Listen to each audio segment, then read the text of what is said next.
पत्ता गोभी fry rice वाली बहू। गांव की साप्ताहिक हाट लगी थी। नीलम बहू हाथ में थैला लेकर सब्जियां खरीद रही थी।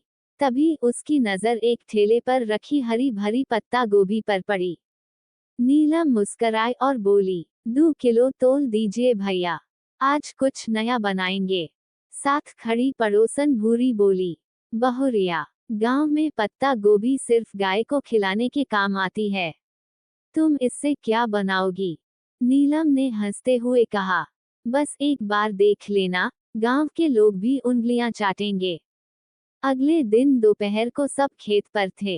नीलम ने चुपचाप उबले चावल लिए, उसमें थोड़ा सरसों तेल डाला, फिर पत्ता गोभी को बारीक काटकर प्याज, हरी मिर्च, हल्दी, थोड़ा चाट मसाला और कुछ चुगदुग मसालों के साथ तेज आंच पर भूनने लगी। धीरे धीरे उसकी रसोई से एक अलग ही खुशबू उठने लगी, कुछ देसी, कुछ विदेशी टच की। सास खेत से लौटी और बोले, अरे बहू, घर में आज कुछ जल गया है क्या? रसोई से बहुत तेज महक आ रही है। नीलम मुस्कराई, नहीं मां जी, आज आपके लिए कुछ नया बनाया है, पत्ता गोभी फ्राई राइस। हे भगवंत, पत्ता गोभी से चाउमीन जैसा खाना। अरे ये तो खेतों की भाजी है बहू, इससे कोई खाते हैं।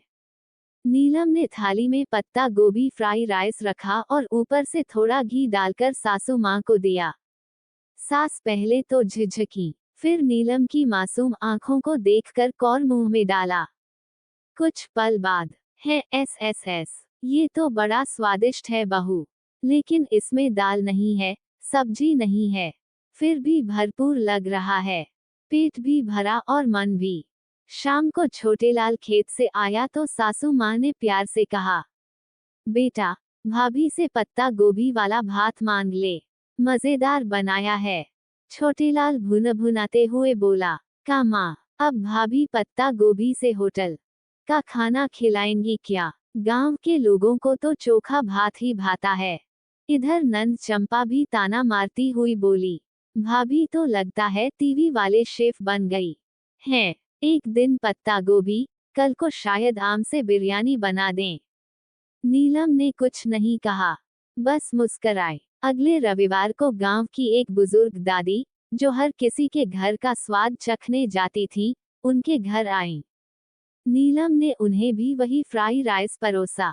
दादी तो पहली बाइट में ही बोली, एस, बहू, तू तो कमाल कर गई। पत्ता गोभी का ऐसा स्वाद तो कभी न टेस्टेड किया हो। अब धीरे धीरे गांव की औरतें आने लगी रेसिपी पूछने। नीलम ने सबको अपनी रसोई में बुलाकर सिखाया, बताया कि कैसे सीमित चीजों से भी हम स्वाद और पोषण का मेल कर सकते हैं। कुछ दिन बाद पंचायत की मीटिंग थी। गांव की औरतों के लिए स्वस्थ भोजन प्रतियोगिता रखी गई। नीलम ने वहां अपनी वही पत्ता गोभी फ्राई राइस की थाली लगाई, सजाकर, थोड़ा भुना जीरा और धनिया पत्ता ऊपर से डालकर। जज थे शहर के डॉक्टर और टीचर, उन्होंने थाली चखी और उंगलियां चाटते रह गए। बहू जी, आपने साबित कर दिया कि देसी चीजों में भी पौष्टिकता और स्वाद दोनों होते हैं। नीलम को 5000 रुपीस का इनाम मिला और ग्राम प्रधान ने माइक से कहा, ये बहू हमारे गांव की शान है। औरतें सिर्फ रसोई नहीं संभालती, वो रचनात्मकता और पोषण का मेल होती हैं। उस दिन सास जगवंती देवी ने पहली बार सबसे सामने कहा, मैंने इस बहू को कम समझा, आज ये हमारे खानदान की शान है।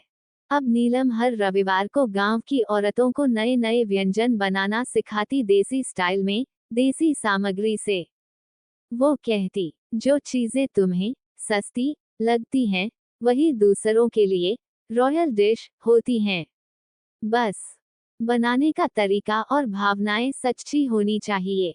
पत्ता गोभी जैसी सस्ती चीज भी अगर प्रेम से बनाई जाए तो लोगों के मन में जगह बना सकती है। परंपरा की रसोई में नवाचार की चिंगारी कभी कभी रिश्तों में मिठास घोल देती है। सास बहू की दूरी पिघलती है जब थाली से उठती है खुशबू स्वाद और अपनत्व की। एक दिन गांव के स्कूल में एक नोटिस चिपका, गांव की महिलाओं के लिए पोषण, स्वरोजगार और खाना पकाने की ट्रेनिंग शुरू की जाएगी। जो इच्छुक हों पंचायत भवन में नाम दर्ज कराएं। सास ने बहू से कहा, नीलम, तू तो खुद ट्रेनर बन सकती है, इतना कुछ तो सिखाया तूने गांव को।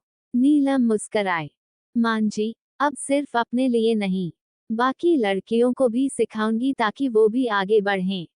नीलम ने सोचा कि अगली ट्रेनिंग में कुछ ऐसा बनाया जाए जो गांव की लड़कियां बेच भी सकें और जो देखने में विदेशी लगे मगर बने देसी चीज से।